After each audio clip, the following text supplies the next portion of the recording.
Good morning. Good morning. What's happening, family? Welcome to the show this AM.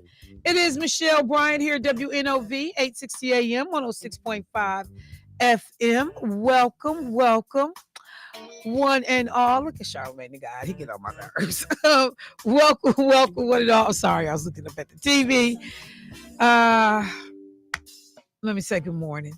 Hey, Carvey. How you doing this morning?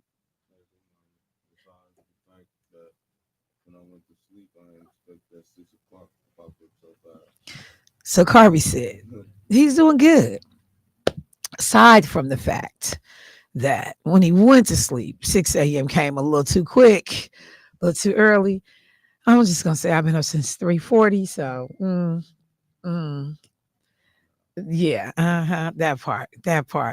Uh what's up? What's your name? What's your name? What's your name? What's your name? What's your name? I'm sorry. What's that? My coffee is kicking in. What's happening, Debo? How you doing this morning? How you doing this morning? For real? It's gonna be this level. I'm scared to respond. I mean, why? I said something to you this morning. Immediately you went off. But I'm good. I'm good. What you say? What you say, Carvey? See, she didn't tainted the young man. He's tainted. Good morning, Shelby. Good morning, Alex. Did you say I tainted him? You've tainted. Really? He was a great young man. He started out as a great kid when he came in. Now he's a young man, and and what? Let me be clear. He has picked up on some of your ways. And Raggedy Jermaine ride out, they tainted him. I know. No, we inspire him. We pour into him. And his we give ridiculousness has not impacted and the only positive role models. This brother got up in here. Don't say you. It's the women that work at Innovate. Are you kidding me? Me, Mary Ellen, Jackie. Don't say Carolyn. Carolyn. No, Carolyn, please for sure. don't say Carolyn. That's where he gets his positive influences from. Yeah. Jackie, thank you very much. Manners. Jackie, on the other hand, manners taught him how to say the word Adidas. Because she said it's pronounced Adidas. That's what my grandson said. Yeah, well, that does not say a whole lot for Jackie then, does it? I'm just saying. The way you said that. No, because my grandson is brilliant. So advanced. Why do the manufacturers call it Adidas? Well, I mean, they don't tomato, quite frankly. But yes. Okay. And in fact, ironically, Atlas's school is having Spirit Week down in Georgia. And so he's had to go at a different theme every day. Mm-hmm. So he had to go as a book, his favorite book one day. And so some book about my 4 buttons or whatever. His mom made him the little shirt. He looked real cute. Then he had to wear pajama day. So he did that. And then he had to do tacky day today, and tacky day and bad hair day. So his mother evidently didn't adequately explain to him what was going on when she got him up to get him ready for school. So as she began to pull together his little outfit, Atlas was like, wait a minute. What we doing? What are you? What am I wearing, mommy? And his mother was like, well, no, Atlas, today is tacky day at school, which means your clothes aren't supposed to match. And then in his hair, for a bad hair day, she put like the white spider web stuff and put spiders in his hair. Oh, he had a whole heart attack. He's like, I go to school looking nice. I don't know what's going on. They had to text me this morning, and my son called me this morning. They was laughing so hard because he was so outraged at how. Wow. So his mother had to give him a copy of the flyer so that he could read for himself. That this was cool. That this was, yeah. You may encounter others who may look. And evidently as soon as he got out the car, somebody noticed his fit and they complimented him. So he looked back at his mom like, oh, okay. Yeah. I see what we do. Good job. So tomorrow is period clothing. And and music or something like What that. is period clothing? You know, like from the 80s, the 90s, that kind of stuff. Certain So periods of time. yeah. So he is going uh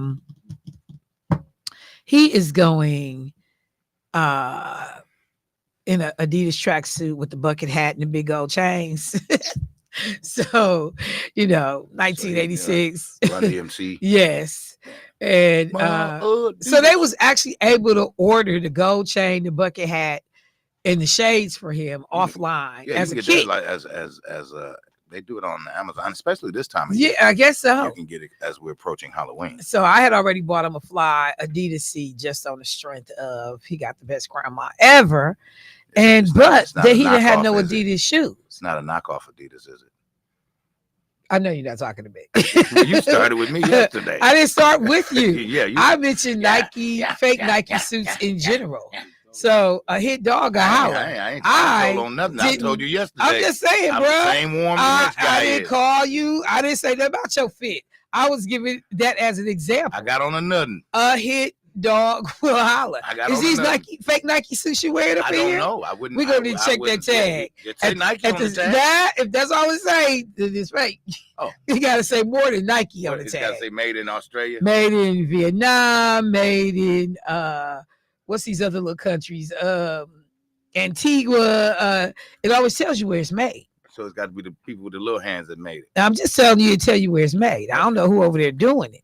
Now, if all your tags say is Nike, I don't know what. That I ain't don't read all my tags. Yeah, oh yeah. As long as this tag say Nike, that ain't how that works. Nobody gonna be all down in my garment. That ain't how that works. Nobody gonna be in my garment. I'm just saying.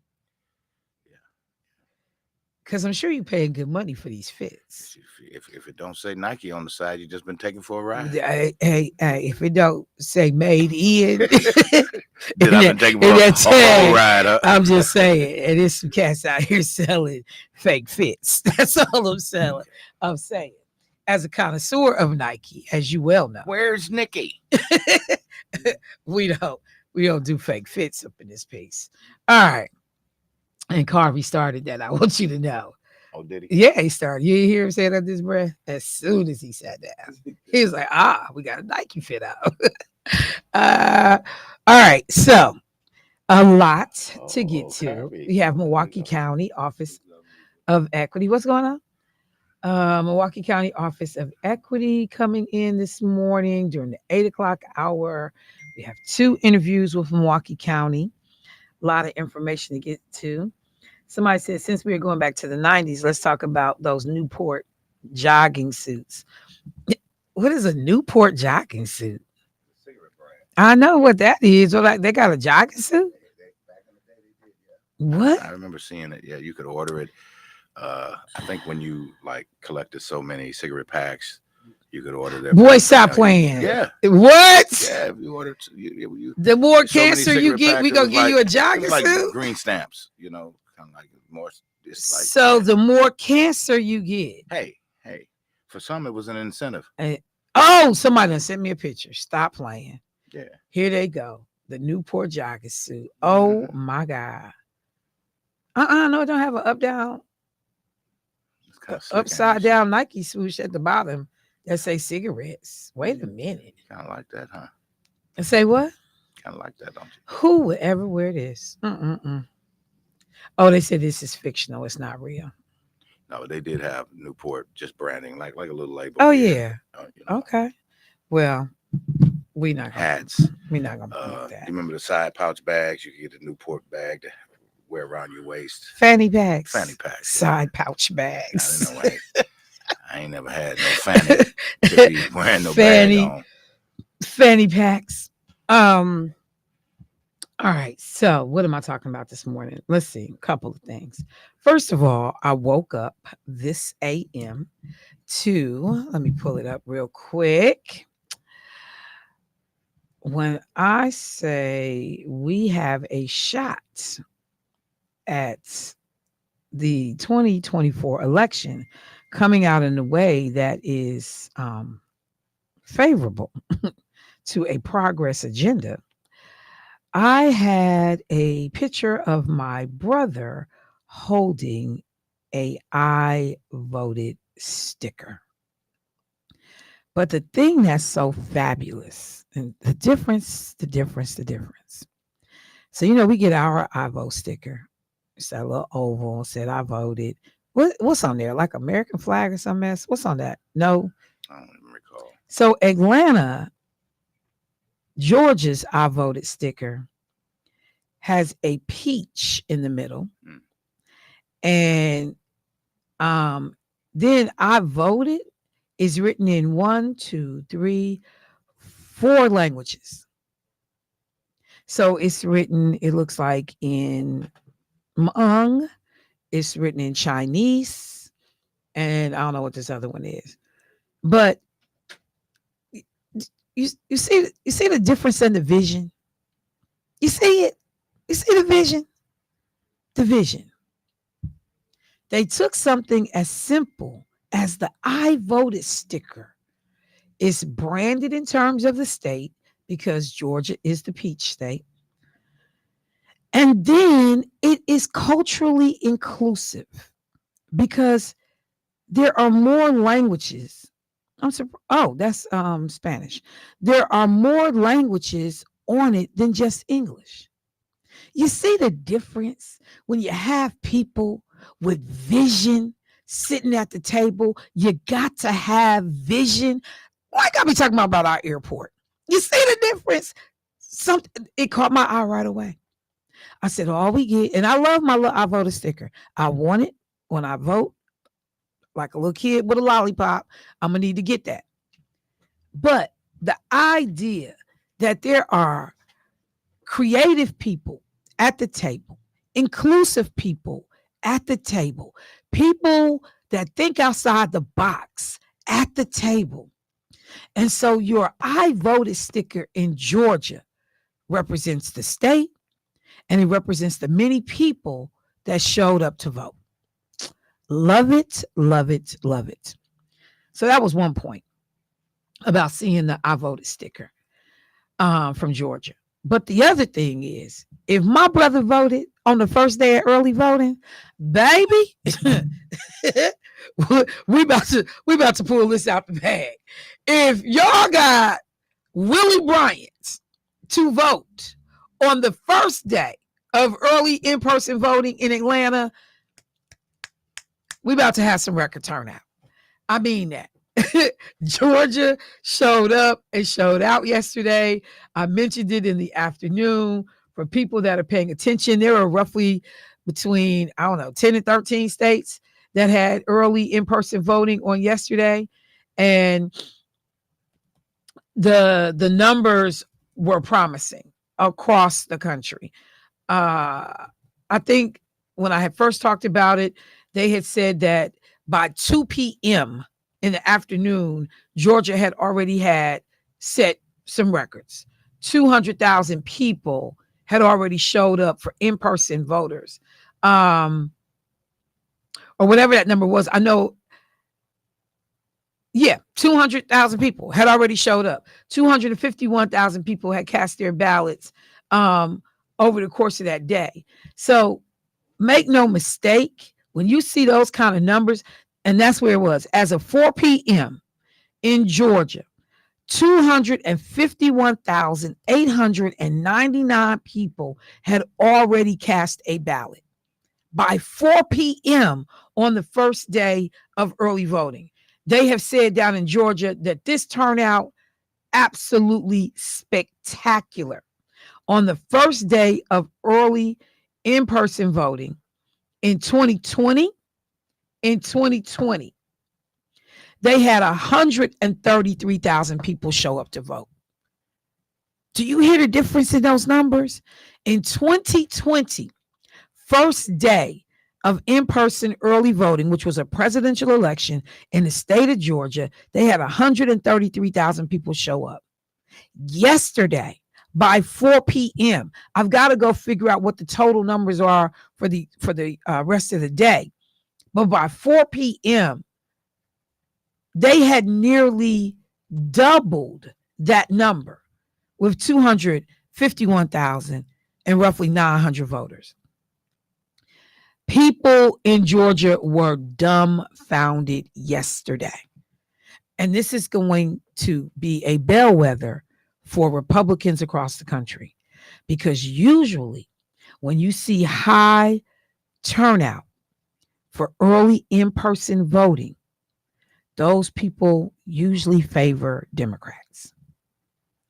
Now, this year is different because Donald Trump, they finally convinced him that you do not know politics, that you are dumb, and you need to stop telling Republicans not to early vote. You are hurting us. And so he got on message and he got on script this term. I'm sorry, this election cycle. So he's been now begging Republicans to go and early vote. That conversation has now been happening amongst his party. But before, and it's just crazy that on the strength of him saying don't do it in the last election cycle, how many Republicans did not early vote? Absolutely scandalous. But see, you couldn't tell people to early vote and also then decry fraud or cry fraud and that the ballot boxes are unsafe and blah, blah, blah, blah, blah, because that means your people had nowhere to send their ballots for early voting or to drop them off. So because you wanted to come up with a fake case of fraud, you couldn't truthfully tell your people to go early vote to get those votes in the bag counted for, no matter rain or shine. What happens on election day? We know we already got 250,000 votes in the bag. They are securely in a lockbox somewhere, ready to be counted. Georgia has 16 electoral college votes. It is one of 7 tightly fought swing states. And those swing states, you've been hearing a lot about them on the news. We're included: Pennsylvania, Michigan, Arizona, Nevada, North Carolina, and the Badger State, Wisconsin. We are going to be directly in play for who helps decide the outcome of the presidential election. So understand this. We are now on day 19. The clock is ticking. When I tell you I cannot take a turn because somebody is trying to figure out what else can we do to reach voters? Can we get some help putting this together? Can we organize this? Yesterday in the state of Wisconsin, NAACP completes 79,000 voter contacts on just text messaging. I'm impressed because that's Wisconsin, and those were targeted towards Black voters. I talked to my colleagues in Texas. Their universe, 900,000 Black folks in the state of Texas, 900,000 people that they got to try to reach. People are going all in. Wait, let me see. Somebody said, don't forget what? Don't forget to mention the judge overturning hand counting. Yep. I will mention that again. I mentioned it in the afternoon that yesterday was also a good day in relationship to a judge in Georgia deciding that the election commission in Georgia does not have the ability not to certify an election because a member of the election commission, election board, says, I feel that some fraud may have occurred. I don't feel comfortable. I think we need to check, into the legitimacy of some of these votes. And therefore, I'm not going to certify the election. This particular commissioner tried to do that in the spring elections. And then you had to go to court, and she sued for the right to be able to do it in the presidential. People were on pins and needles waiting to see what the decision was going to be regarding the ability to let an election commissioner decide whether or not to certify an election. The judge came back with a response that says, according to statute, according to law, and that's what we're working from. Members of this commission don't have the ability to not certify an election. That is your sole job based on a belief about fraud. There is a process if we suspect fraud. You contact the district attorney in the area that you suspect the fraud occurred, and you let law enforcement do their job. You are not law enforcement. You certify elections. You understand the difference? We got these titles down. You know your role now. Fall back. Now, the judge didn't say all of that, but that's the equivalent of what got said. Stay in your lane, boo. You are not law enforcement. You are not the district attorney. You don't get to decide what was fraudulent. I suspect fraud. That's not why you got appointed, put on the board. That's not in the job description. And so the judge came back and said, per statute, per the law, this is cut and dry. Y'all don't have the ability not to certify an election based on suspected fraud. It was a huge victory yesterday. Now, will there be an appeal? Most likely, yes, because the woman that brought the lawsuit being bankrolled by folks with a whole bunch of cash. So I got to take a break. When we come back, people have talked about the amount of money that has been put into these elections. Tammy Baldwin, when she was here yesterday, talked about U.S. Senator Tammy Baldwin. She was here on the afternoon show and talked about the amount of money that's going into her U.S. Senate race. Eric Hovde, a billionaire, has already put $14 million of his own money into this race. Tammy Baldwin, not from those kinds of means. Outside dollars. One of the hugely expensive Senate race. But Elon Musk takes the cake. Elon Musk is a whole different beast.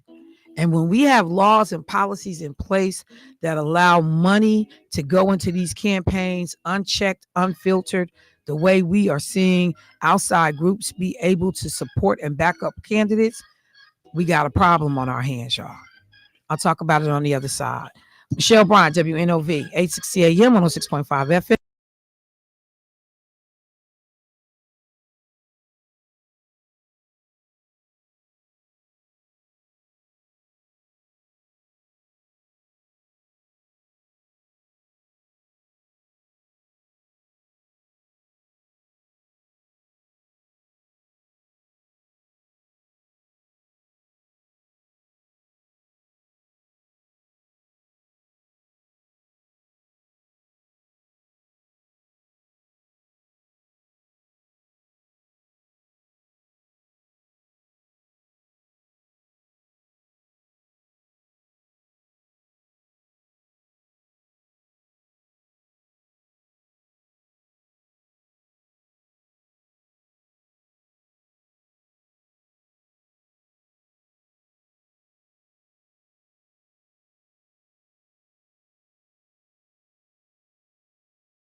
about the fact that we have the ability to have a lot of unchecked dollars go in to support political campaigns through the use of super PACs as outside dollars. And so yesterday, U.S. Senator Tammy Baldwin was on the show in the afternoon, followed by Congresswoman Barbara Lee out of Cali.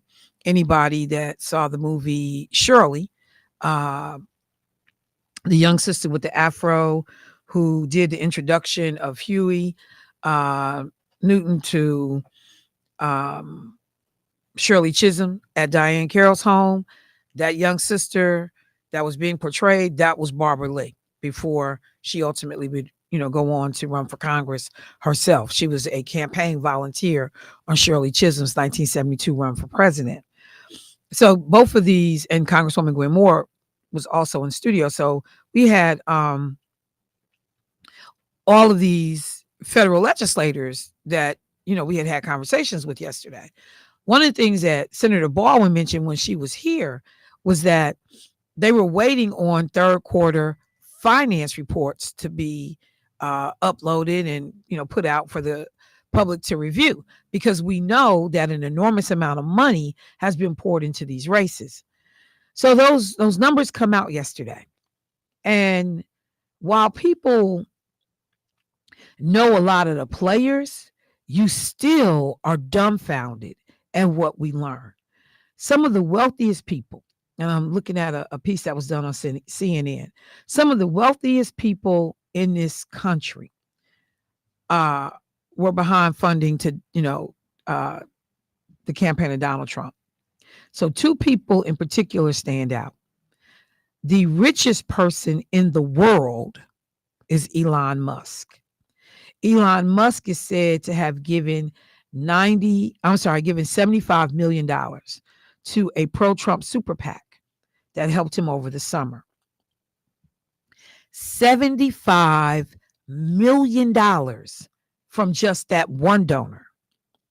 And then there is a Republican donor by the name of Miriam Adelson, wife of deceased big-time Republican contributor and supporter Sheldon Adelson, who gives $95 million.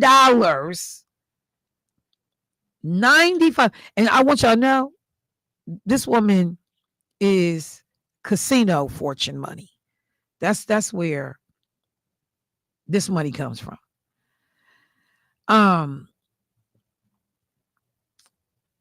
Over 3 months, she gave $95 million. $95 million.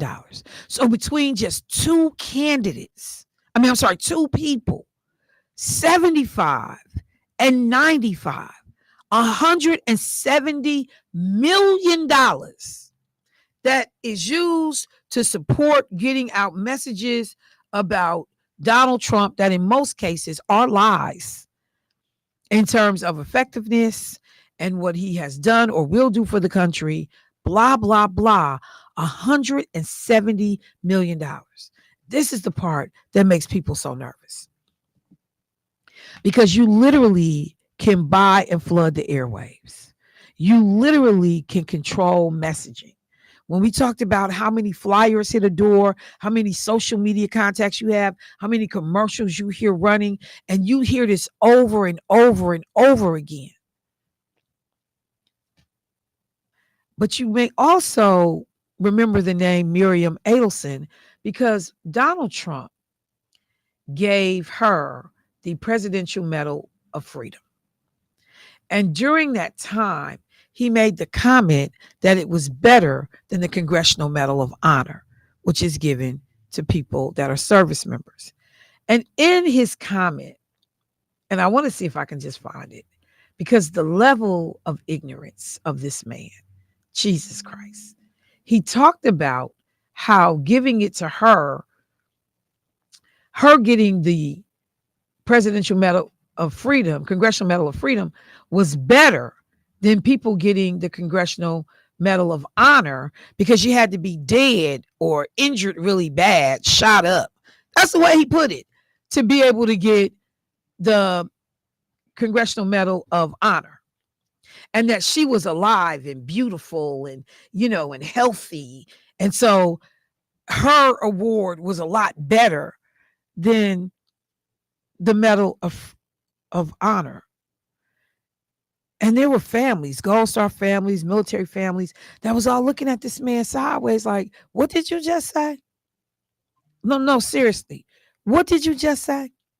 You really wanted to make a comparison about honoring Americans based on how much money that they can contribute to philanthropic goals or political campaigns, and people who put their lives on the line and died on the battlefield, got injured on the battlefield in terms of service.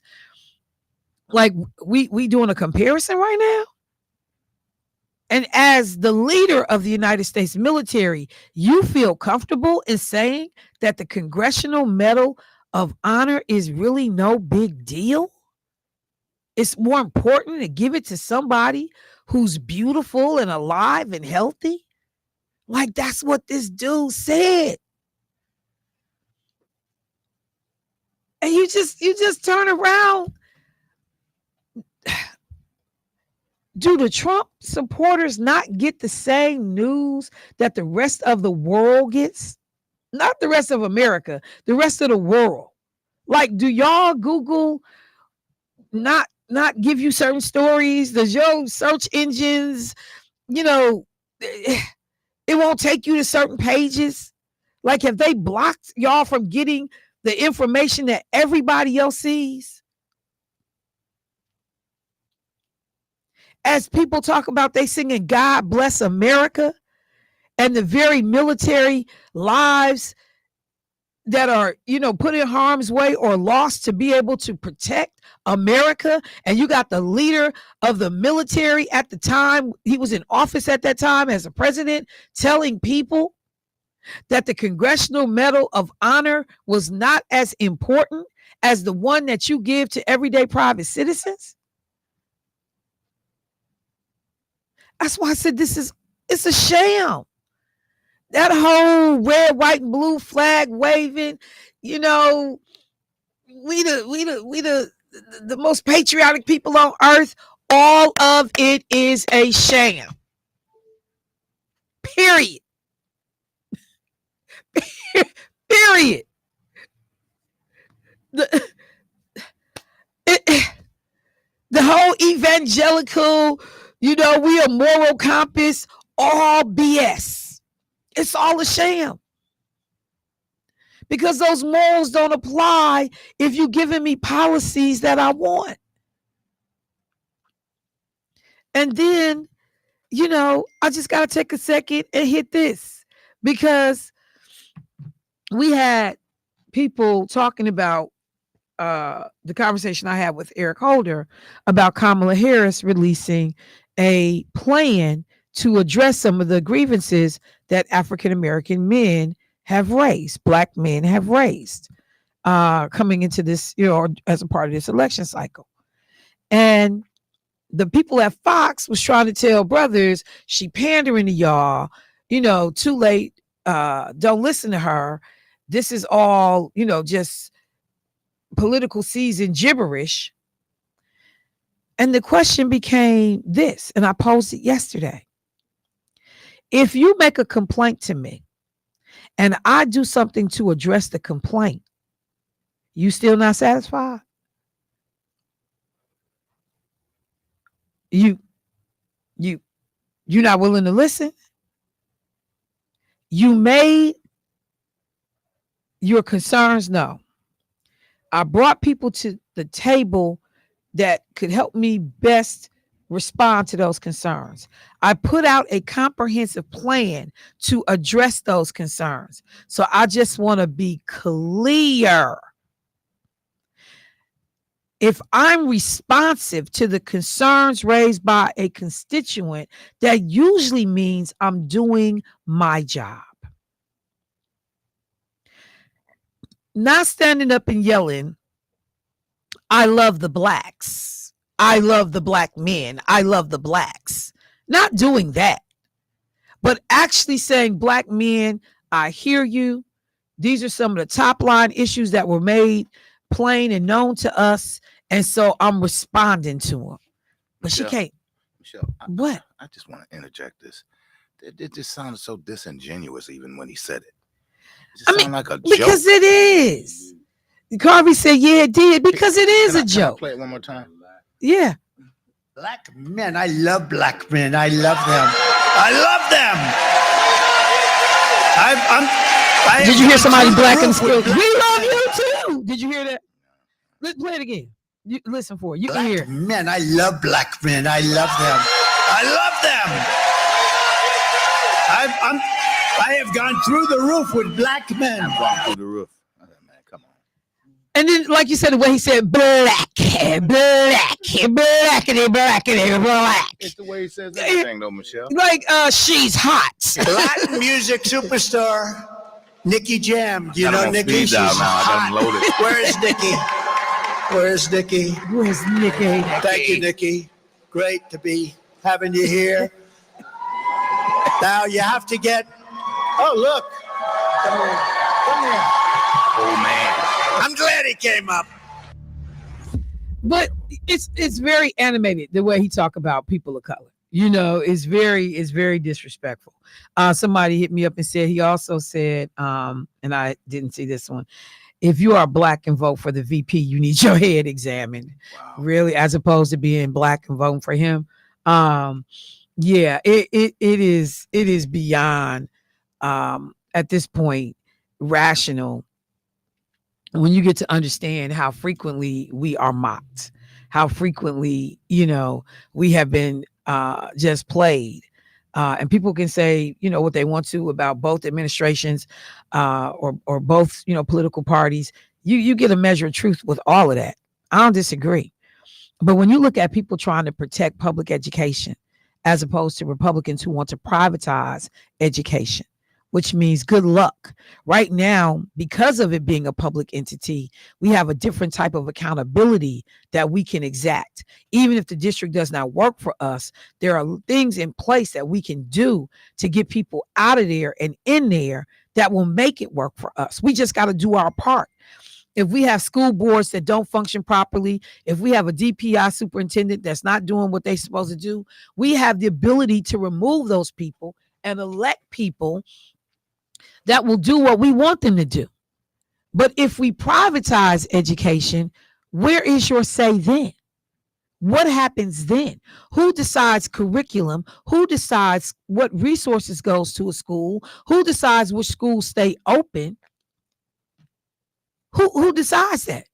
If you privatize education, because then the people that are running education are going to be given those contracts or appointed by whoever is politically in office at that time. And yes, the president and, you know, whoever is dominating in Congress at the time in terms of numbers can influence what we do. We saw No Child Left Behind. We saw different, you know, things that were done to try to deal with education, but there still is some recourse of the American people. You mess around and privatize that, it's a different ball game. When we talk about, you know, getting rid of civil service workers, my auntie raised my whole extended family off the post office. Everybody in New York in our family was working for the post office. And these people had good jobs.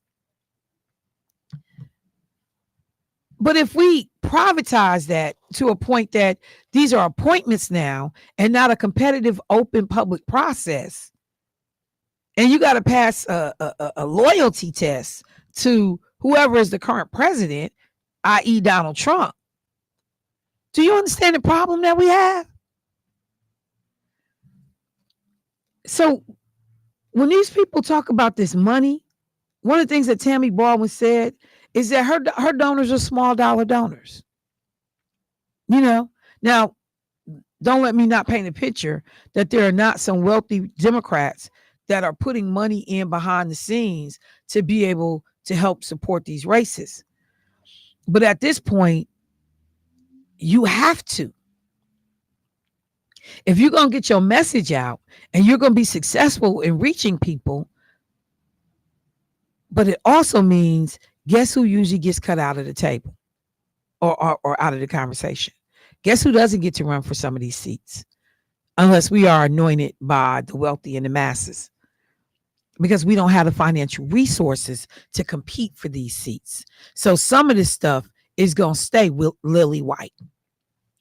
Many of these seats will remain lily white, because unless the white community decides you are anointed and we're going to move you forward, call Cori Bush, call what's his name in what's the brother's name they got to? I can't think of it right now. But don't like what you said? We're gonna spend millions of dollars, $8, $9, $10 million, run somebody against you, find a black person that's more palatable to us, more acceptable to us, willing to, advance our worldview. How dare you think for yourself? And now Cori Bush is back at the house. Or, will be back at the house. Because of the kind of money that people can pour into these systems. But the thing that you always have to ask the question, and where does that money come from? We spend a lot of our money supporting, and unbeknownst to us, because we don't follow our dollars, we don't know where we spending them all the time, and we making people rich to be able to in turn use that money to work against us. I wish I would own a Tesla. I wish I would, because Elon Musk is as racist as the day is long. Everybody black riding around in that joint. If you don't understand who owns it and what the purchase of those cars help to fuel, I believe he bought Twitter because he wanted to be able to help Donald Trump and control the narrative. I wholeheartedly believed he used his resources, because the first thing he did was get rid of so many rules and regulations that it wasn't even funny. Got rid of staff. Initially ran it into the ground. But I believe it was solely done because, remember, Trump's behind had got put off Twitter for being an idiot and not controlling his mouth. So my man buys Twitter and then immediately opens up and extends the opportunity for your boy to get back on just in time for election season. That's why when folks ask y'all to support campaigns, if you can't do nothing but $5, support the candidates that you want to see in office, because I'm trying to help you understand what people are up against. What they are up against. And if you're a person of color, just triple, quadruple, whatever the highest exponential we can take it to, do that.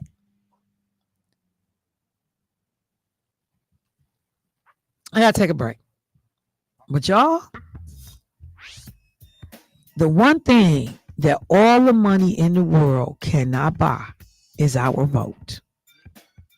And that vote is worth more than 75 million. It's worth more than 95 million. That's why they spend all that money trying to get it. When we understand the power we have, and we ain't got to spend $1 other than what it takes for us to get to the polling location or to put that ballot back in the mail, you neutralize a Elon Musk. You neutralize a Marian Edelson. So even though these is crazy numbers, there's no need for us to be discouraged, because if we do what my brother did yesterday and show up, Johnny on the spot, immediately out the gate, my one vote is worth $75 million. Y'all need to understand that. I got to take a break. I'll be right back.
I've got a problem with that because part of it makes me think, and I'm speaking to men directly, part of it makes me think that, well, you just aren't feeling the idea of having a woman as president. And you're coming up with other alternatives and other reasons for that. And I think anybody you are talking to in a barbershop, anybody you are talking to in your house, in your family, at church, who's coming with that kind of attitude, I think you have to ask them, well, how can that be? Because the women in our lives have been getting our backs this entire time. They've been raising us and working and having our backs.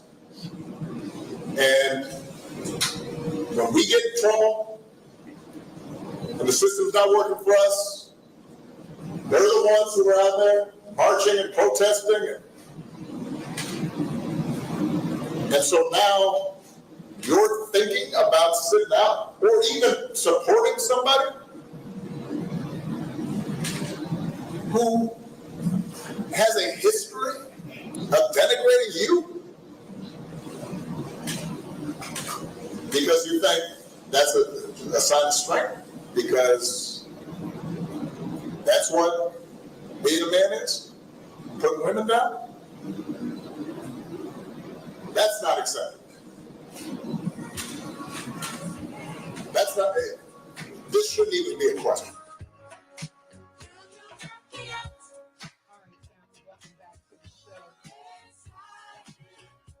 Okay. All right, family, welcome back to the show. So we are going to make a quick transition. Got some guests coming into the studio for both the 8 o'clock and the 8:30 hour. But I just had to have a moment. And I want to tell Debo how much I appreciate him pulling that clip for us of former President Barack Obama, who has certainly taken some grief and some shots from brothers in the community because of the impassioned speech that he gave about participation. I talked about it in this upcoming election cycle. I talked about it the other day that, you know, it has been, I'm sure, challenging for Barack Obama to sit back and listen to public commentary in the media as people consistently and continuously give Donald Trump credit for much of the work that he did as the former president, that he was the one that actually helped to create and lay a lot of the foundational work for the economy to perform in the way that it did. And yet you got Black folks in particular that don't acknowledge the work that was done by the Black president and his administration to position Donald Trump to walk into a gold mine. He was set up for success in relationship to the current or the economy at that time. We watched him blow a lot of it during, his awful response to COVID-19. And so Barack Obama finally steps up and says, like, hold on, y'all, because I'm watching. We need to get credit where credit is due. This was not this dude. Just because his name was on a stimulus check, this man was not in here pitching for y'all. He was actually trying to stand in the way of most things that were being done to help y'all. And then you couple it as a man who is married and has 2 daughters and clearly believes in the value and the respect of women. You got somebody, and brilliant women at that. Then, so as a man, he has to watch all these brothers be okay with the denigration of this sister by this white dude. If I could just be candid in my commentary. Because this is the man who challenged whether or not the Black president was even an American citizen when he was the candidate, and wanted him to produce basically his walking papers, his freedom papers, his slave papers to prove that he was actually born in America, and challenged it to the bitter end. Like, brothers conveniently want to forget all of that. They want to say the economy is, more important even than how you treat people based on the color of their skin. And then, and the way the criminal justice system has been prejudicial to, people of color. But you got the kingpin of discrimination. And we can overlook that, though. We can overlook that. But then to be a black man married to an intelligence sister and have Donald Trump with his vocabulary of a first grader stand up and question her mental fitness and make it sound like it's genetically something wrong with her. What did I say? He said Biden became mentally unfit. Kamala was born that way. And we all right with that. Like there are no lines. And then as the father of daughters, and 19 women come forward and say this man has sexually assaulted them. One case actually goes to court and the jury believes her version of events. And you got him standing there as people degrade Kamala Harris and call her the B word, but you uplift and support the dude that's actually been accused of assaulting women.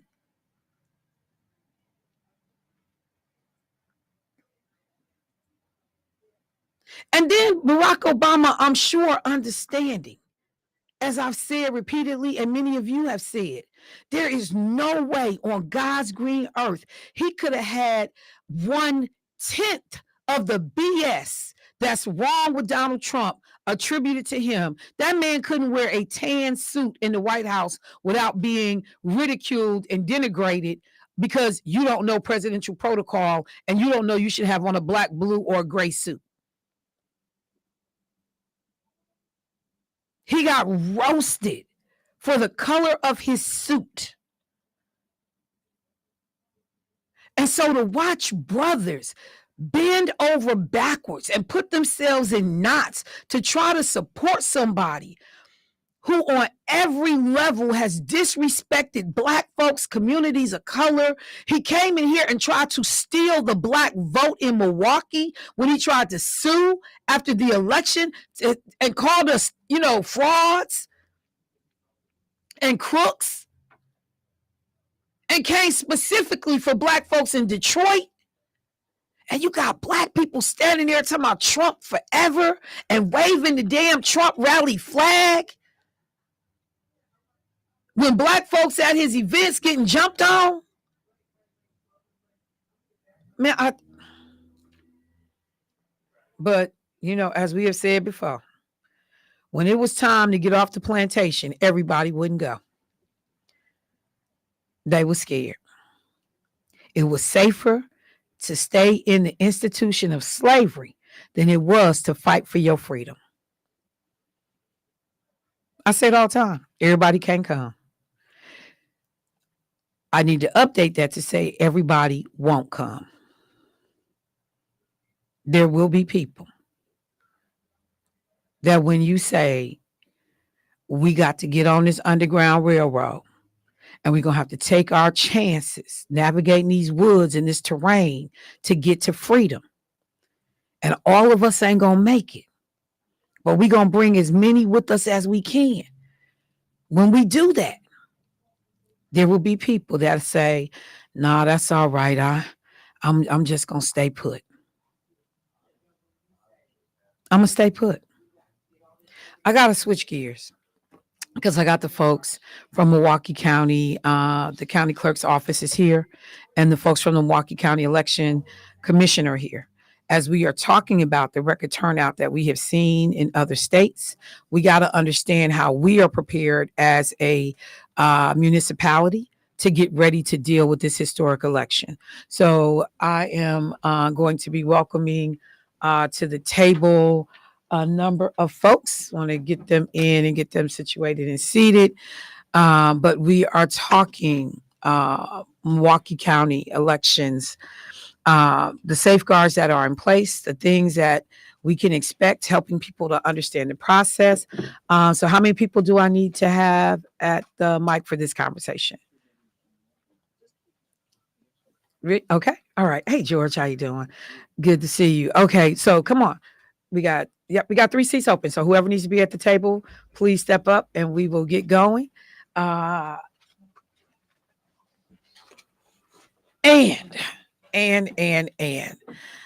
I want to welcome everybody this morning. This is Milwaukee County Day in terms of the station. We are fortunate that we are able to have these conversations monthly with the county. None other than Miss Jackie Zeladon helps us to get our guests together, get people invited in, and to be able to hear about different components and aspects of work being done at the county on our behalf. We often have questions. We don't understand how things work. And so I also want to thank the county executive for making sure that this commitment continues to be honored, and that, you know, he's making sure that there are folks letting us know about the work that's happening at the county. So let me say good morning. Hey, how y'all doing this morning? Good morning. Good morning. Well, you got to pull your mic over. Yeah, pull your mic up. So, okay, family, we got a full house in here, as I said. I think it's apropos though, given everything that's going on. So we will do some quick introductions and then dive into the conversation. I'll start down on that end with the long, beautiful hair, beautiful eyes. Hey, how you doing today? I'm well. How are you? Good, good. I am Michelle Hawley. I am the elections director for Milwaukee County. Nice to see you, Michelle. Thank you for having us. Great name, by the way. Yeah, Great exactly. name. Thank Great you. name. I think I know you, sir. Good morning, George Christensen, Milwaukee County Clerk. Very nice to see you, sir. And who are you? Why are you here? So Samaya Clark, I'm the Chief Equity Officer for Milwaukee County, and I'm here today because we've tried to partner with you to make sure that listeners are able to meet and learn about the amazing stuff that's happening in Milwaukee County. Mhm. And so this is just one example today. Perfect. So look, let's dive into this conversation.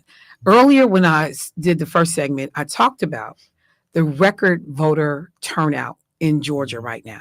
I think 10 to 13 states already started early in-person voting, and the folks in Georgia sounding the alarms. By 2 p.m. yesterday, they had already had 200,000 people show up for in-person early voting. By 4 p.m., they had 250,000 people. In 2020, at the exact same point in time, they had 133,000. So folks are like, oh my God, wow, this is amazing. Resource-wise, were we prepared for all these people to walk through the door? What does this look like in terms of lines, process? So immediately, and the timeliness of this conversation is so perfect, we think about, how do we respond? If anything looks like this on October 22nd, when we start in-person voting, what's going to happen? So you are the perfect people to see this morning. So George, let me start with you. As we talk about preparedness and, you know, what people can expect, because a lot of people don't know the difference between the county election commission and the city, and how these two things work either in tandem or what the different responsibilities are. So can you take a minute just to kind of explain the work so that folks understand the difference? Sure, absolutely, Michelle. Yeah, the Milwaukee County kind of handles the elections on the front end and the back end. Okay. We work with all the municipalities in order to determine how many ballots they need, and then we program the flash drives for the election, and then we also order and print all of the ballots, and we design them, and then we get them out to the municipalities, and then the municipalities each run their own elections independently. And so these are 19 different 19 municipalities throughout Milwaukee County. Got it. And then on the back end, on election night, when the polls close, they modem in those results to Milwaukee County, to my office and Michelle's office, and then we report those out. And then following up with the election, we perform a canvass, which is essentially an audit, to make sure that everything was accurate. Okay. So folks are nervous. We've heard a lot of conversations about potential fraud and ballot tampering. And, you know, people are talking about potentially seeing election observers in place and people feeling intimidated. For folks that worry about security in terms of these elections, Michelle, what would you say to those concerns? I would say that all eligible voters have a right to vote without intimidation. And so there are things in place. There are rules that surround what observation means and what it is. Actually, the Wisconsin Election Commission just voted and put out some guidance and a nice little pamphlet that They sent out to us yesterday at their last meeting. They approved it. And so I had an opportunity to pass that along to all of the clerks yesterday with an encouraging note to say this might be a good tool to have at your polling place. And it identifies what voters should expect when they go to the polls. So voters should expect that they have to state their name and address out loud when they go up to the poll, to sign in. They should expect that there might be an observer there, and that observers are allowed to be in that space. They have to be at least 3 feet away, no more than 8 feet away. And this is a publicly observable process. And so if there would be, And if let me just for one second, just for one second. So I just want to say to the community, because I know my folks and I know how we are when we think somebody's in our business, and people have been told that voting is a very private thing, that these are your choices. No one has a right to know and, ask you about your choices, but the ability to participate in the process is not private. So you do have to say that name and address out loud. Yes, it will be within earshot sometimes of other people, and not to take that as an affront or something personal. And I mean, even me, it's still off-putting, and I know the process. I've been doing this forever. But when they say your address, I literally always have this flash of a second where I'm like, what? And stop it, Michelle. Tell these people what they need to know so you can get this ballot and go do your thing. So keep going, Michelle. I'm sorry. Yeah, absolutely. Well, and then voters should be prepared to present a photo ID. Right. And so that process happens.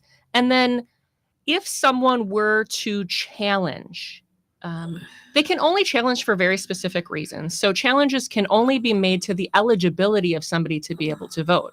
So is that person 18 years old? Is that person a U.S. citizen? Is that person, does that person live in this area, in the jurisdiction where they're attempting to vote? And so if there were to be a challenge to someone's eligibility to vote, then that observer or that person who's making that challenge, who has to be also an eligible person who to vote in Wisconsin, has to be 18 years of age, has to have checked in, signed in with their ID as well. These are the observers. These are the observers as well. So they also have rules. So that's kind of comforting to know, because we had been told that there had been calls for folks to come in and be election observers, and that this was a nationwide effort. So people were saying, so could we potentially have folks from out of state coming in to observe in our polling locations? So if I'm hearing you correctly, you need to be actually eligible to vote yourself in Wisconsin to be an election observer? To be clear, anybody can be an election observer. To be able to pose a challenge. Okay. You have to be 18 years old. You have to be a U.S. citizen eligible to vote in the state of Wisconsin. So what if someone says that Michelle looks like a Haitian immigrant, and even though she's presenting ID, it might be fraudulent?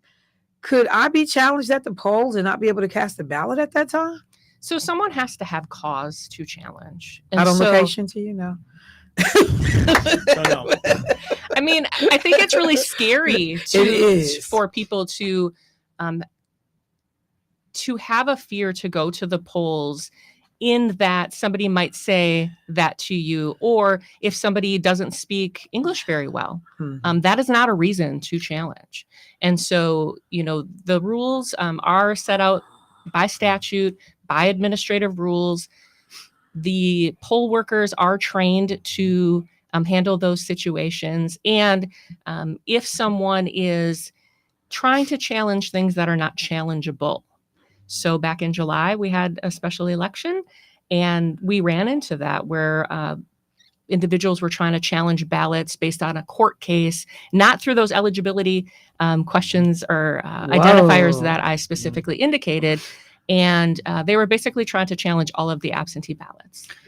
And and they were told that's not an appropriate challenge, and we're going to go on with the election. George, you want to say something? His face, he took these glasses off 2 or 3 times. A bit. Yes. To put Michelle, of course, is my elections expert, and I'm a little bit more of a regular person at that respect. Profiling's not allowed. We're not going to let people be profiled.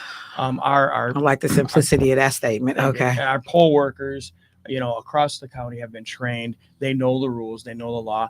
And quite frankly, we have a lot of wannabe lawyers that think they're observers and they know all the rules. And honestly, most of them do not.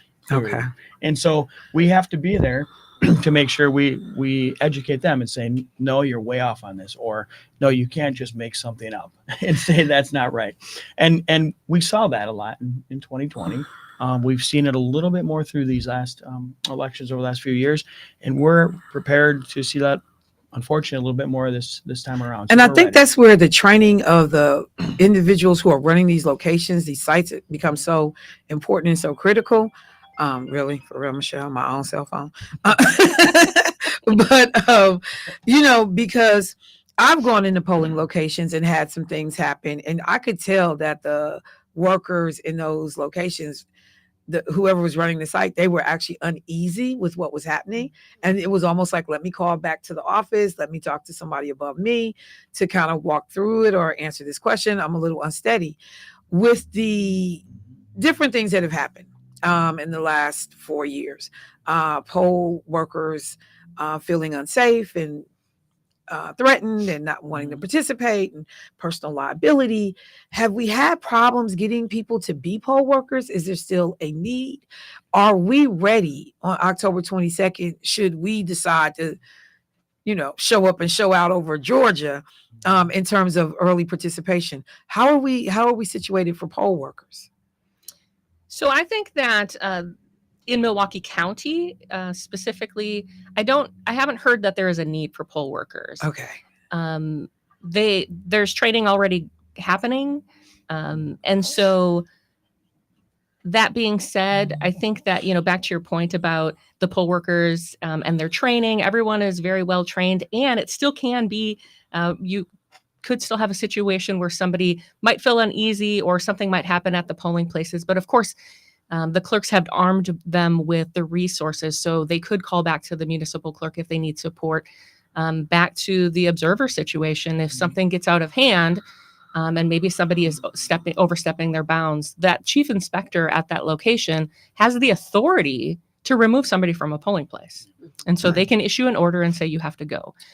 First, they'll issue a warning, of course, and then they have the ability and the authority by statute to have somebody removed from the polling place. That also happened in July, and law enforcement actually was called to some polling places at that time. So the poll workers are trained very well, and they work together in support of the mission. So I think that, if you still want to be a poll worker, there still might be time. We encourage people to participate in the process.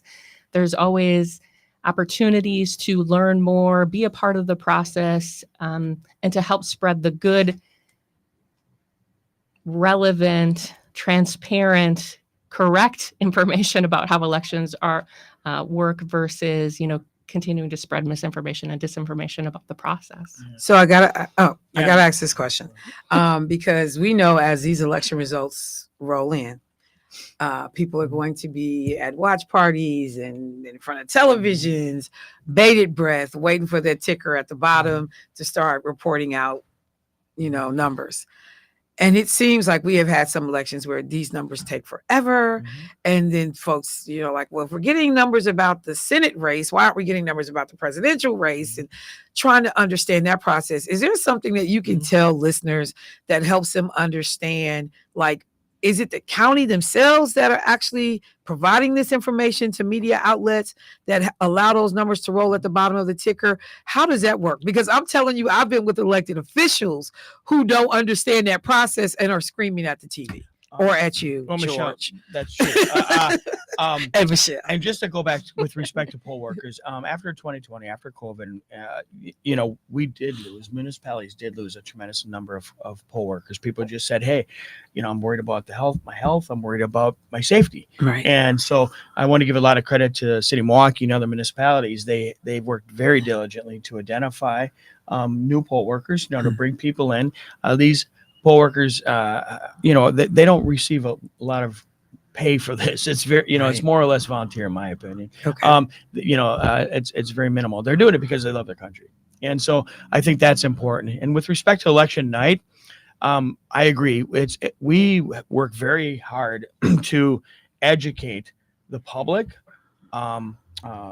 stakeholders as well as the media. And in this election, we will have the media here from across the country, Right. and across the world. Quite honestly, we will have delegates from Parliament that observe, how the United States runs their election. Really? Yes, How cool is that? Do you ever get to go watch anybody else? No, We don't do that. we don't make that kind of money. I don't know where the money comes. We don't budget for that. We don't budget for that. Look, we got to put that in the budget. I need to fly to Parliament to go see how they do it elsewhere. It is really interesting. That's kind of the fun part of the job. But we've been holding meetings with media outlets from New York, for example, have come in, and we show them here's where the elections, reports come in.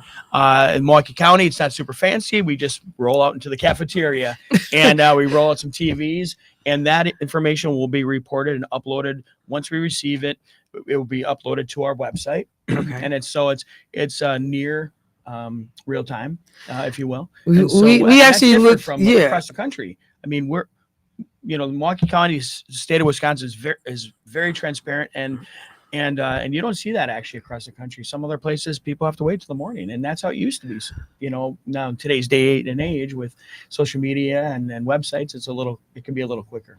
Well, I will say when we are following results, and sometimes we're watching a ISN, WISN, or CBS 58, whoever, and we're looking at their ticker tape running, and everyone instinctively says, go to Milwaukee County. You'll get better, more real-time information. So to your credit, and to the point, a lot of people do that. I remember, like I said, I've been in the room with some elected officials, and we're watching, and people are screaming like, where are these numbers? People are reporting.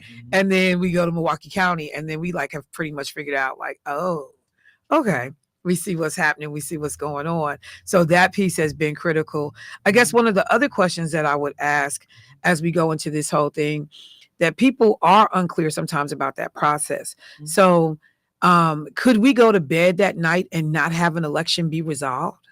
And historically, yes. I mean that well, thank you. Historically, that's happened. Thank you for making us all feel better. Yeah, that has happened historically. Yes, Michelle. For decades, historically. But now again, with the advent of technology and whatnot, we and I'm very proud of this.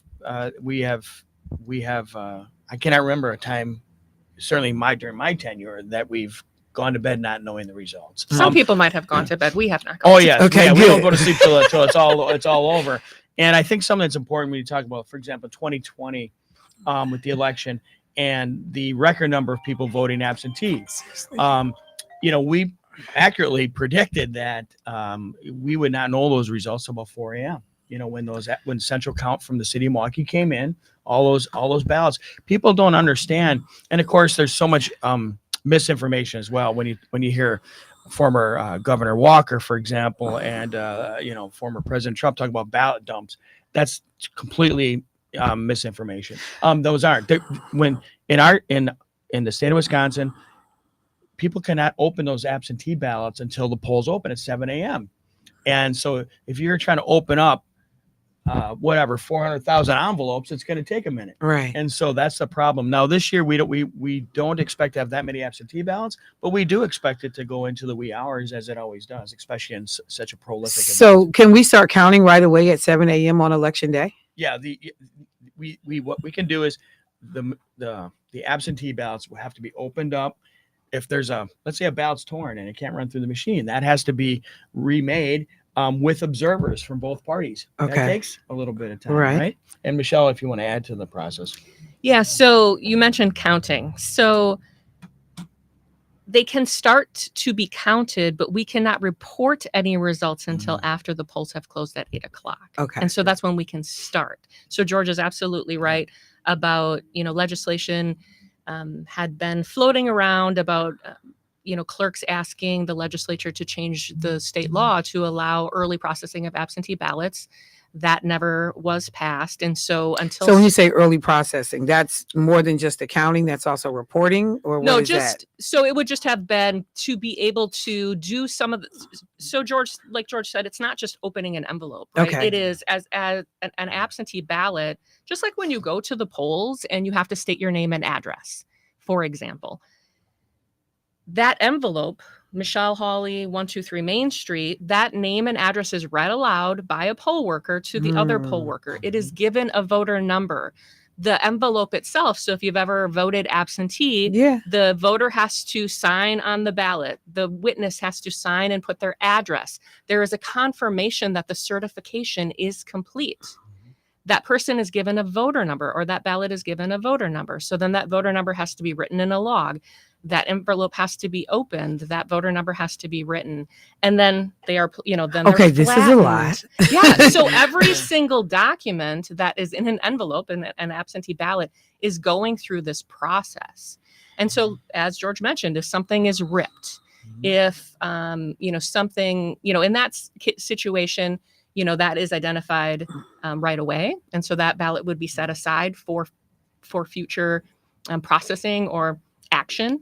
And then when the ballots are fed through the tabulating machine, at Milwaukee Central Count, they have some very high speed tabulators. And so all of the ones that meet the criterion and have no issues, it's not torn, somebody hasn't voted twice for the same contest. So if somebody voted for candidate A and candidate B for president, it's going to kick it into another bin for a physical review. And so now a Republican and a Democrat are going to come over and say, okay, what do we think the voter's intent is here? Well, here you can't overvote.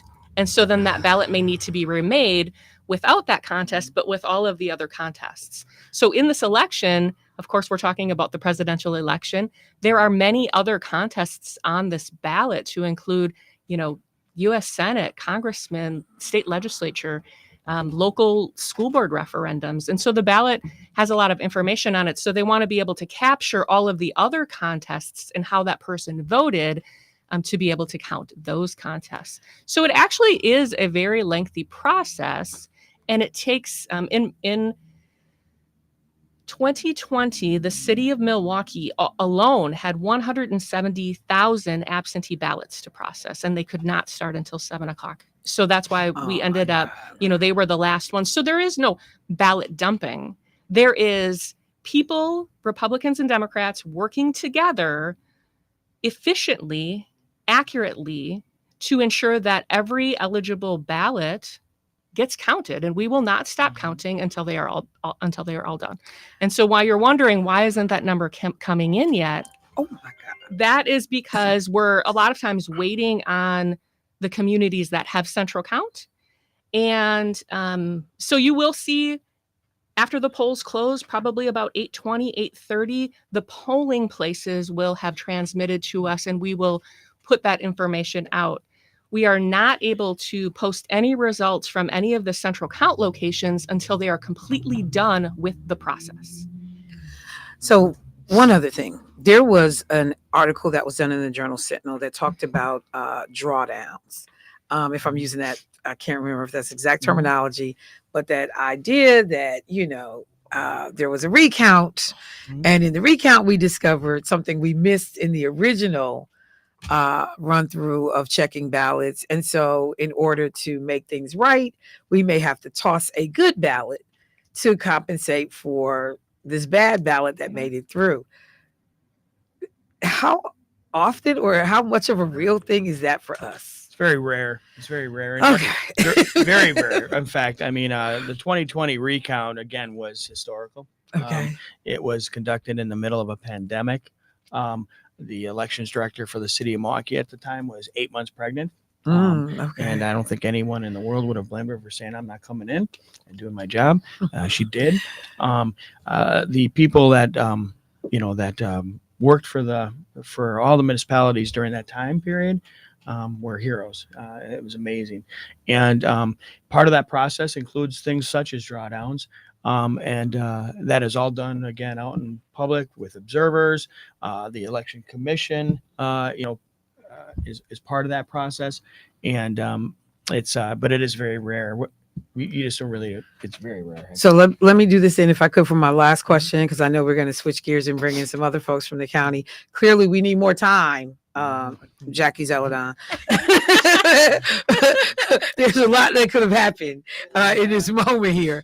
But there are people that are going to be concerned that we keep saying, and we're hearing this nationally, that this could be a razor thin election. We know that we've had 20,000 votes decided in Wisconsin, 11,000, our neighbors over in Michigan. And so the polls keep saying pretty much error of margin. This is roughly a 49, 48, situation, percentage point kind of race. If we get to a point where a recount may need to happen, how does that piece work real quick? Is there a trigger that automatically sets off a recount for us? Or is there, the candidates can request this, but just real quick, because I know people are worried about the whole recount piece. So in order for a recount to happen for the presidential election specifically, the rules surrounding other elections are a little bit different. So we'll focus on what everybody's talking about. And so if the margin statewide if it's less than 1% variance, that is what is the trigger to allow for a recount to happen. Recounts are not an automatic thing in Wisconsin. An aggrieved party must request one or petition for a recount. So in the presidential election, I'm glad to hear you say that, because there was some misinformation. Yeah, absolutely. People thought that there were automatic triggers if the percentage was, if it was under a certain threshold. So the threshold does dictate, below that 1% is, okay, now we're in the realm of that happening. Okay. Then the candidate has to, within 24 hours of the last county that certified the results. So in 2020, that was us. And we did it on the last day that, it's usually 2 weeks after the election, the county has to certify. And within 24 hours of us sending our results to the state, then that person is informed about the results, the final results, unofficial. And then they have 24 hours to petition to the state for a recount. From that time period, the state then has 48 hours to issue an order. And so we usually know, by the next day, we can get a good idea of where the numbers are. And of course, we would be dusting off our prior recount plans. And what is also required prior to that, what people don't know is, we're submitting estimates of how much that might cost in every single county. And so in 2020, my original estimate was $2.6 million. The end bill was $1.7 million. And that is the cost of the facility. Is that per count? I mean, is that just for our county? That was just Milwaukee County. And that's paid by the candidate. I knew that question was coming. That's paid that by was the paid candidate. by the candidate, unless the threshold is less than 0.25%. And then it would be paid by the government. Okay. So while it's fun to be, and when you say the government, are we talking federal government, state government? Oh no, like all local government, like Milwaukee County would have to pay for it. and that would be not good. That's a lot of money. However, that's why we don't want it to be razor thin. We want people to get out and absolutely. vote. And I also want people to understand that that's also what makes it exciting. It's no fun if it's a 60-40 district. Right. This is how it should be. This is how our democracy should work. It should be close. And we need people to get out and vote. That makes it more exciting, at least for political wonks like us. I don't know that I share the same sentiment. And it's a lot of pressure, to be able to plan such an event in a short amount of time. Like I said, within 24 this is hours. like the Super Bowl for y'all, though. Come on. It is. There is some excitement. This is the Super Bowl. And what we've worked hard. Milwaukee County's worked very hard. We were allocated funding by the county board and as well as county executive in the budget for voter education outreach. And this is what we're doing today. And we're working closely with Office on Equity to do this, to make sure more and more people understand the process. We thank you for your time. Okay.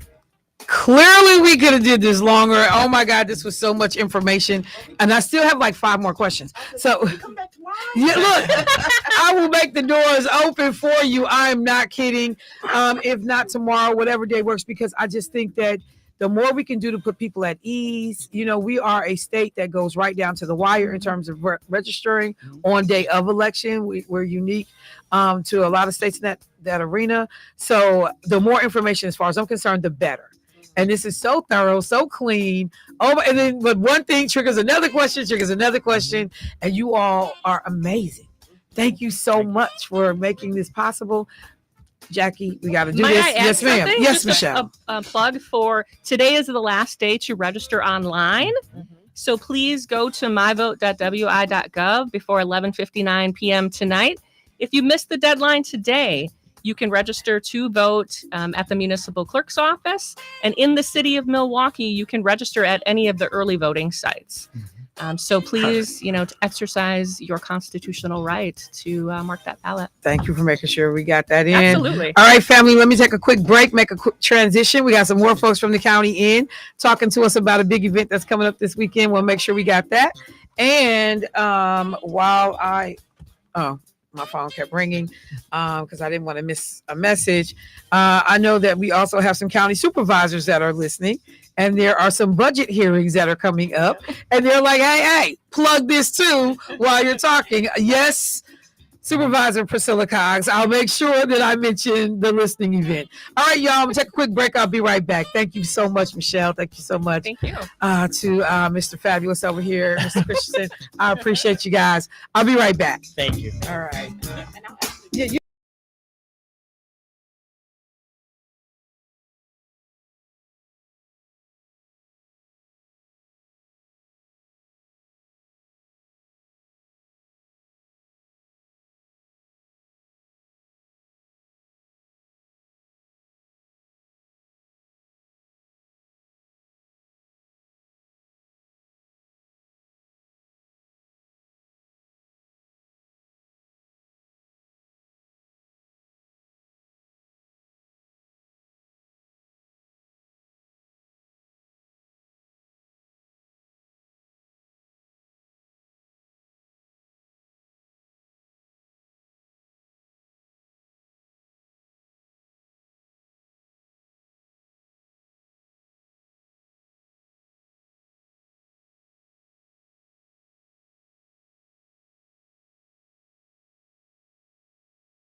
smile on my face. I have not seen this brother.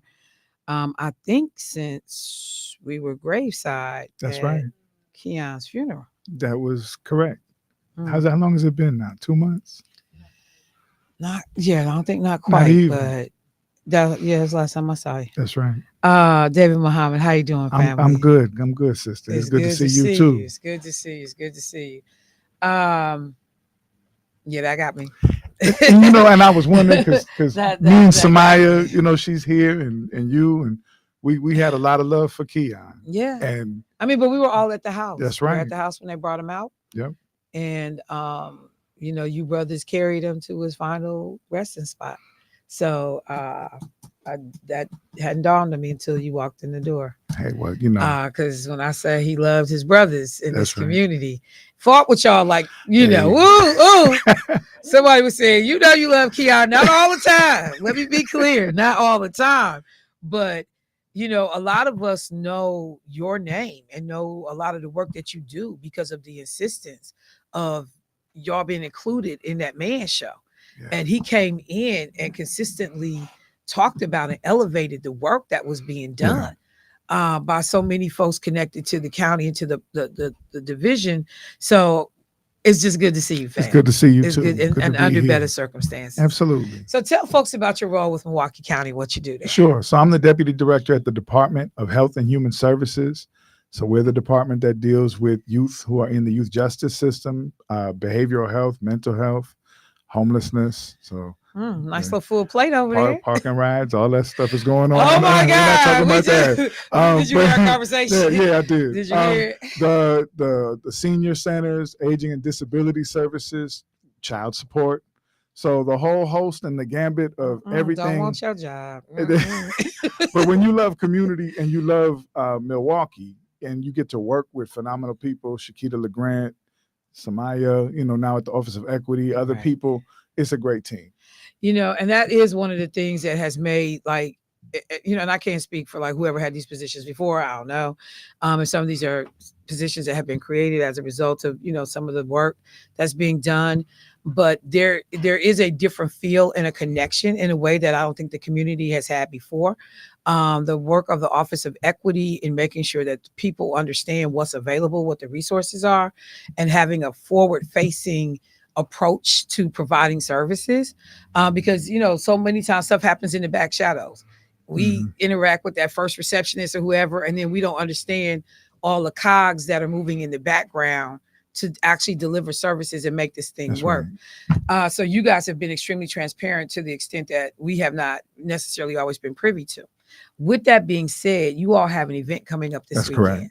Take a second to talk about that. So, and I know we're running short on time, so I want to be as intelligent with the time as possible. It's not an accident. Today is the anniversary of the Million Man March. When we look in the community. Today? Oh my. Right. Okay. My days are running together. Keep going. And so at that time, 29 years ago, there was an attack on Black men through public policy. There was increase in incarceration. There was fratricidal conflict in the community. There was a whole host. Come back and say that word again. There was what? Yes, ma'am. So there was killing between brothers, fratricidal conflict. There was an attack on our community with public policy. There was mass incarceration, all of those things picking up. And it has produced a generation of our community that has been separated from each other, either through mass incarceration, through violence, through drug addiction, through other kinds of fault lines and divisions. And so we see that in our children nowadays. We see it in the babies in the community. We see it in the mental health challenges, the stress, the proliferation of guns in the community. And oftentimes when we talk about these problems, we talk about them from the lens of trauma and pain and all the negatives, but we spend a lot of time talking about the problem and not enough time talking about the solution, and not enough time pouring greatness into our babies, into these young men that have greatness in them, that have God in them, and that have an opportunity to thrive. And for many of us who came through similar circumstances, who have now made it, who are doing better for ourselves, who might have made some missteps or might have been formerly incarcerated or formerly in that certain type of life, and now are giving back to the community, who is doing the pairing and the matching of a young man with purpose and destiny and greatness, and brothers in the community who want to see the community change. So this Saturday, let me make sure I give the address. It is at UWM Cunningham Hall. It is the Power and Purpose Youth Summit. It is October 19th. We start at 9 a.m. and go all the way almost up until 3. It is a free event. It's dedicated to empowering young men with healthy solutions to end youth violence. That's our lane at Milwaukee County Department of Health and Human Services. We deal with so many young brothers who are coming into the system on real serious charges, and we're trying to make sure that we can create space for them in community as well as when they're in our care and under our supervision. So this Saturday, they'll have breakfast, they'll have lunch. Every young man who's coming is going to be incentivized with a $25 gift card, because, you know, when somebody's hungry and they're struggling, they're not really trying to hear personal behavioral change. And so we're creating the environment. We're going to have a lot of culture on display, a lot of the hip hop artists that are local that are going to be there. Shout out to KB and Meech, KB the Playmaker, and the other people who are involved.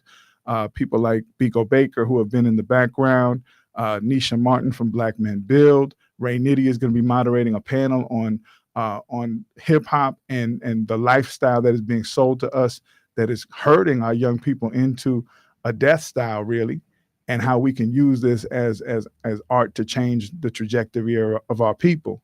We have a brother coming from Chicago named Corporate. So if folks are on Instagram, he's got at least like 1-point-something million followers on Instagram. And then we have a brother who's an educator from Chicago, who's also a student minister in the Nation of Islam, named Abdul Muhammad.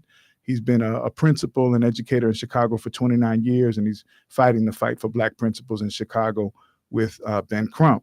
So we have similar problems here locally. We have plenty of Milwaukee people here to help give solutions too. Wahib Kwab and I will be there performing and giving workshops. Gad Turner will be speaking and giving a workshop. We have Brother Fred Coleman, who's going to be doing self-defense and yoga and healing techniques. Mike Taylor, who's one of the coaches with the Big Three. Everybody knows Mike from the work he does at McGovern Park. And so we're putting them in contact. We have the Running Rebels, who have their facilitators who do what's called dialectical behavioral therapy. I know I'm throwing jargon out there, okay. But you know, this is getting us to reflect on our triggers and why we're so impulsive and things that are missing in our own lives, and then connecting us with a positive relationship with brothers who are trying to do right, because you have to connect before you correct. Okay, so let me ask now, because I'm listening. Go ahead. Is there a civic engagement component to this? Is there somebody doing a session on voting engagement? Because when we set it up and we talk about how the system was used to create some of these issues, or is there a session? You know, I'm going to ask. So we're nonpartisan in that regard, but civic engagement is important. And voting is important, and being present is important. And of course, we have so much going on. And I watched the Breakfast Club last night too. So is there going to be some information? It's going to be tons of information. And people will have the tables out there, and they'll have lit out there. Don't make me come. Don't make me come and walk the floor. I would love to see you walk the floor. Because, I mean, you know. But people will have tables with information. They will have the literature out there. I'm telling you right now, I'm mad. Why? I am mad because this is an amazing opportunity. Like, this is we'll have over 200 brothers there. That's why I'm saying I'm mad, because this is the most attention that I have seen focused on Black males as we have walked into an election cycle. And so nonpartisan groups, like whether it's the NAACP, who are 501c3s, cannot promote a candidate.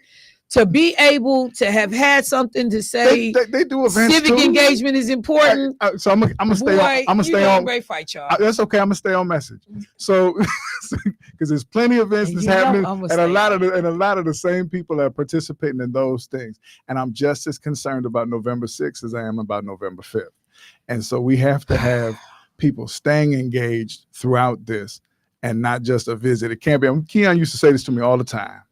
He'd be like, see, it's one of them things, man. Y'all come and do these little speeches, and then, you know, that's it. And the young people, they don't like that. Yeah, I don't like people talking at people. And so what we're gonna do is create and facilitate that kind of interaction. This is not gonna be a one-time event. We want to do this annually. We want to do it not only in community, but also, and we have been doing in the detention facility and in some of the schools. with many of our agencies. Because what's the that do- target age group on this? We're aiming for 14 to 19. My man. We're Okay. going after the young people who are, influenced by that life or in that life. And we have a handle on it. We've been doing this work with our Credible Messenger program. We got about 6 agencies working. We've served about over 300 youth. 78% of them don't reoffend. And so when folks talk about 23% reductions in homicide in 1 year and then 40-some% in 2 years, that didn't happen by accident. Folks was working with a specific group of people to try and de-escalate situations and bring the violence down. Absolutely.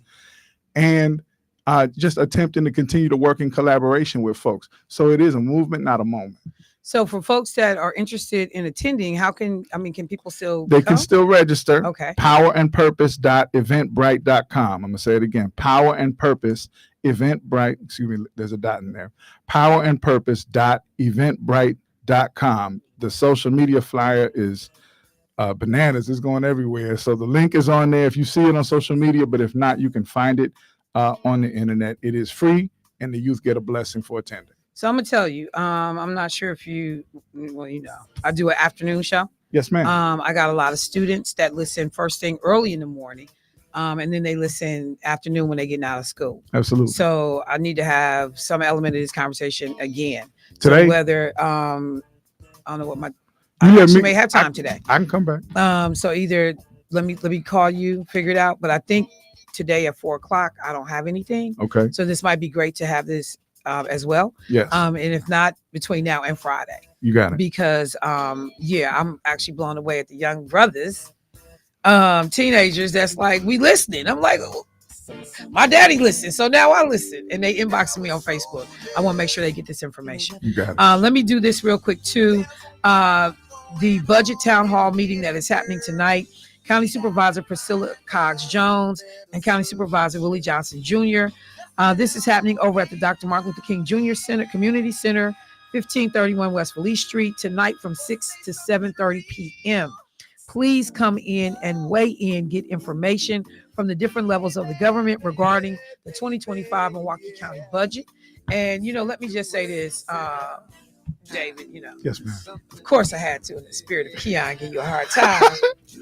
But this work is important. Yes, ma'am. And I appreciate the fact that y'all got a lot of the right people at the table Thank you. that have street cred and proven records with getting things accomplished. Thank you. So thank y'all for the Thank work. you. Thank you so Young much. brothers register, please. We'll be back. All right.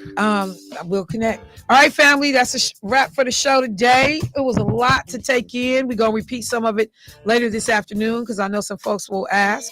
Debo, appreciate you, bruh. Carvey, appreciate you. And Milwaukee County, appreciate y'all. All right, family. Talk to y'all later.